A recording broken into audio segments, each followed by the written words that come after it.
So vibe coding is really everywhere, and it's actually quite a bit of fun. But what you do see on the internet is vibe coding to create like small little, shall I dare to say, useless little apps, maybe a snake game. You also see people just uploading a data set and say, well, gather some or give me some useful insights as far as the prompt's concerned.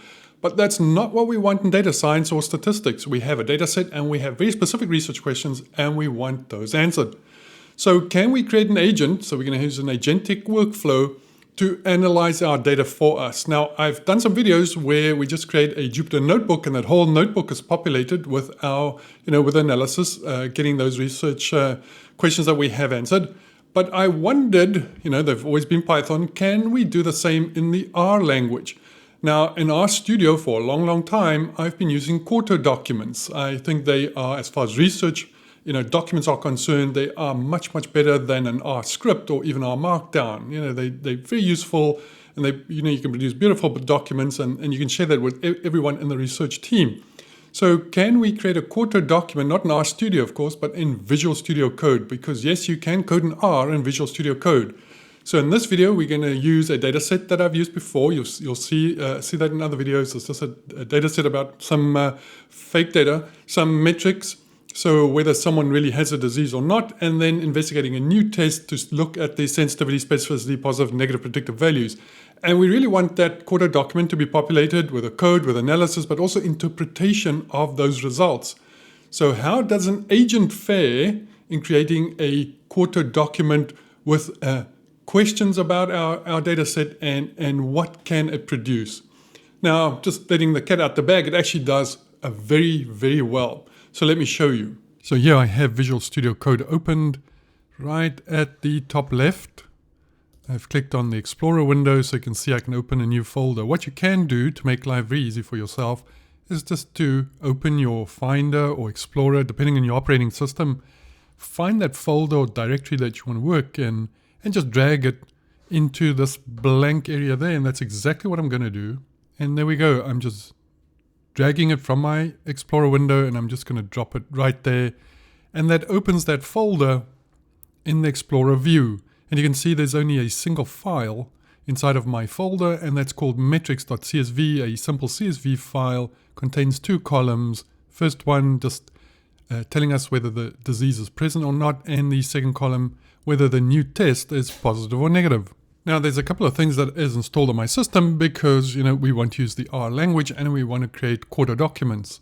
So I do have R installed on my system. I also have RStudio installed. That's not going to be used here. Just letting you know everything that I do have installed. And then I also have the CLI for Quarto installed. Now, if you look down in the description down below, I'll put some links where you can download specifically R and the Quarto CLI just for safety's sake onto your own system. Now, the next thing that we really have to do is just look here at extensions, and there's a couple of very important things. You can see that I have the R extension and R syntax installed as well as Quarto. So you'll have to look for these in the extensions up here in the extensions marketplace, and you'll have to install these as well. So make sure that these are installed as extensions in your Visual Studio Code. Let's go back to the Explorer, because the first thing that we need to do is to give our agent some instructions. And the way that we're going to do that is by clicking on the second little icon up here that says new folder. And I'm going to call that .github. And we press enter or return. And while .github is highlighted, I'm going to click on that folder again to create a subfolder. And I'm going to call that instructions.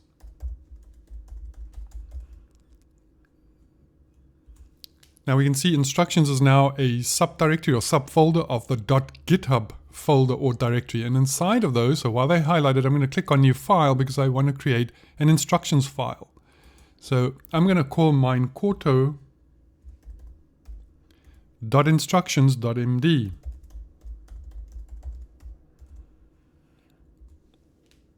Quarto.instructions.md, and now we have to give our agent some instructions. Now what I've done, I've already typed my instructions. I'm just going to copy and paste it.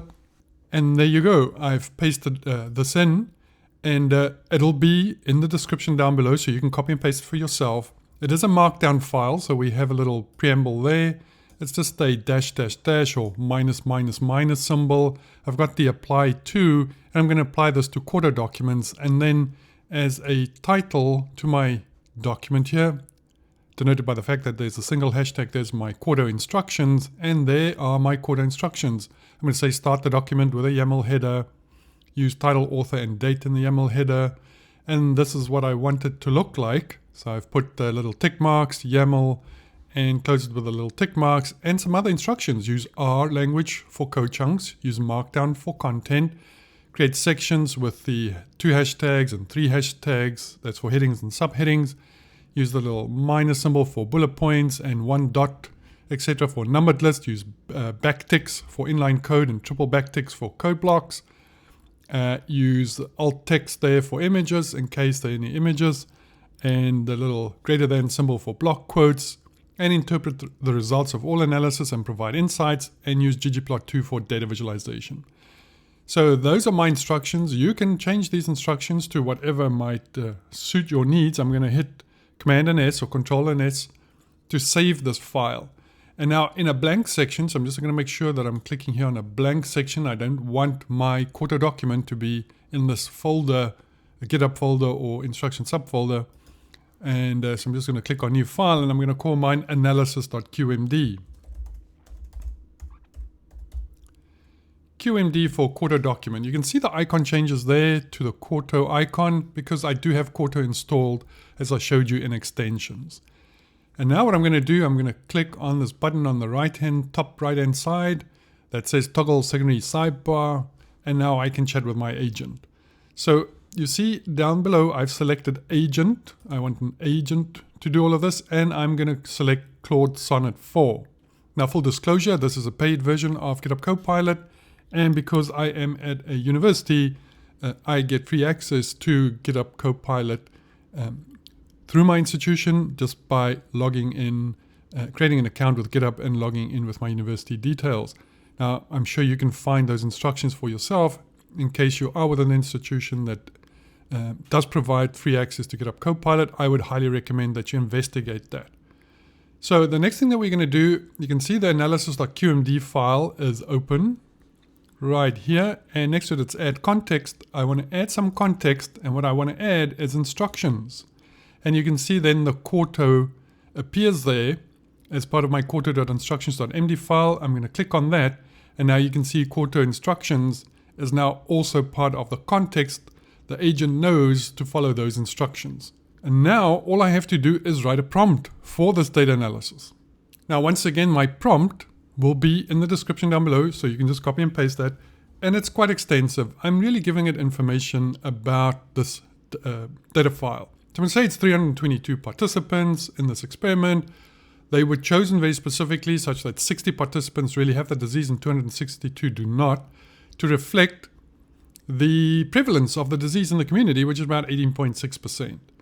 And so we know we don't, in the analysis, Quarto is not going to make use, or the agent is not going to make use of the law of total probability in calculating the positive and negative predictive values, because it reflects the proportion that we have here for people with and without the disease reflects the 18.6% prevalence in the community. I tell it the categories that it finds in these 2 columns, explain what they mean. And then I say, analyze the data using the following plan. Calculate and visualize the frequency and relative frequency of each class in each of the disease and the test columns. Create a contingency table of the 2 columns and visualize the results. Calculate and interpret the joint probabilities and then also the marginal probabilities. And then remember, sensitivity, specificity, positive, negative predictive values, those are conditional probabilities, and I want my analysis to calculate those and interpret those, and in the end write a summary and conclusion of the analysis of the new test. So typical things that we would do in an introductory biostatistics course, to just calculate and understand these things. So I'm going to click on this little send button, and you can see the agent starts to work, and it says, hi, or I'll help you analyze the medical data following your plan. First, let me examine the CSV file to understand its structure, then create a comprehensive Quarto document for the analysis. And you can follow along with these, but I do urge you to try this yourself and read these comments as the agent is doing all the hard work for you. It says, perfect, now I have have the complete data set. Let me create a comprehensive Quarto document to analyze this medical test data according to your plan. And it is working. So let's just close here. That took about a minute. I'm going to close the export just to give us a little bit more space and look at this.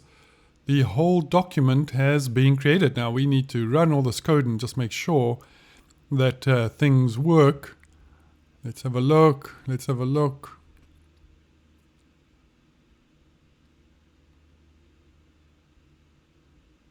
And a nice long conclusion there.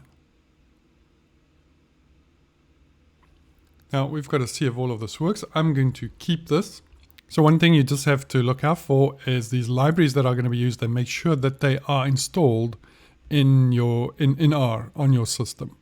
So I'm going to go up to this little button right here, which says preview, and I'm just going to preview this document.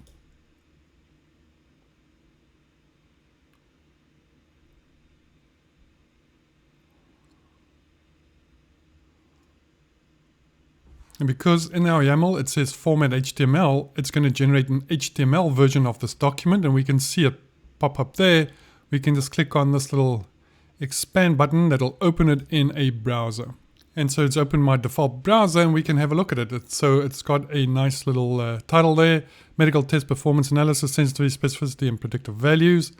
Now you can change the author. There's the date, current date, and it says introduction. This analysis evaluates the performance of a new diagnostic test for a specific disease. There are 322 participants, etc. And here we go. Let's see if we do get the results of our analysis. So it's going to start off with the frequency and relative frequency analysis of the disease status. And we can see 262 people without the disease, 60 with the disease, and it gives us the relative frequency there, 81% and 18.63%, as I said, reflecting that prevalence in the community. And we can see the frequency and relative frequency as bar charts here using ggplot2. That looks very good. Then the test result distribution, we can see 248 participants tested negative with this new test, 74 positive, and we can see once again bar charts there of the frequency and relative frequency. On the y-axis we see percentage, and we can also see the percentages on top of these bars. I think that's fantastic. Then the contingency table, so we can see disease no and yes, and test result negative and positive. It actually created the marginal frequencies for us as well. So we can see the 248 without the disease, tested negative, 74 tested positive, 262 without the disease, 60 with the disease, total of 322. Here we can see a nice little heat map. So we can see what would be false positives and false negatives, and true positives and true negatives there. So we can also see this reflected in the bar chart here. Then the joint probabilities. And that just tells us here joint probability disease is no and test is negative at 72%. So all that is doing, remember, if we go back to our little heat map, we're just taking 15 divided by, what was it, 262. So that's a joint frequency. We're just changing that into a probability, which is the proportion of the total. So 15, what proportion is that of the total? What proportion is 45? What proportion is 233? What proportion is 29? Out of the total number of participants, and those would be our joint proportions, otherwise known as our joint probabilities. And you can see them there. And then the marginal probabilities, remember that's very easy. That's just probability of disease, probability of not disease, probability of test positive, probability of test negative, all individually. And you can see the results there. Then sensitivity and specificity. It's going to show us there the true positive, true negative, false positive, false negative, working out a sensitivity of 75% and a specificity of 88.93%. And it shows that to us there. What I do like is, look at this. It says sensitivity 75% of all participants who actually have the disease, 75% tested positive. This measure the test's ability to correctly identify those with the disease. Specificity 88.93%. So all that do not have the disease, and how many of them does the test actually come back negative? So the positive and negative predictive values, that is a different conditional probability. Now you want to know the probability of disease given that the test is positive, and the probability that there's no disease given that the test is negative. Now once again, you can see here it's used the simplified version of these calculations, because we have an absolute reflection of the prevalence in the community of 18.6% as reflected in the choice of participants for the study, so it's not using the law of total probability there. Remember, the prevalence will greatly influence the positive and negative predictive value calculations if you use the law of total probability. So there we see positive predictive value 60%, 60.8%, 93.9%, so 94% for negative predictive value. And it's created a nice little chart for us there, another chart showing these values. And then, so it tells us there positive predictive value, negative predictive value, and explains what those are. That's great. It gives us a long or nice little table of all the results, the key findings, the clinical implication, and then the recommendations. Consider optimizing test parameters or combining with other diagnostic methods to improve performance. Establish clear guidelines for acting on the test results. Monitor test performance in real-world clinical settings. And consider periodic recalibration. Provide appropriate training. That is so fantastic. And it tells us the clinical implications here. Screening utility. The moderate sensitivity suggests the test may miss some cases requiring careful consideration for screening use, and the diagnostic confidence positive results should be interpreted cautiously and may require confirmatory testing due to the lower PPV. Absolutely fantastic interpretation here of the results. So we created the document, we certainly didn't populate the document. And look at that. Let's close this preview.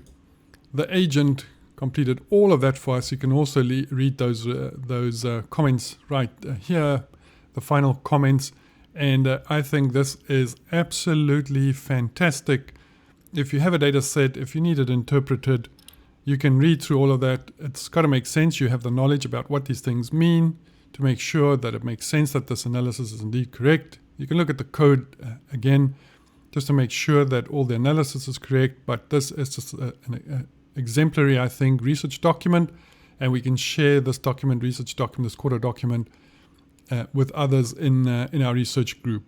So well done to this agent. Once again, I think the Claude Sonnet 4 model at the time of recording is absolutely the best, really better than the other models that are available in this agentic workflow, and I really urge you to give it a try. Also put down something in the comments if you are using it yourself.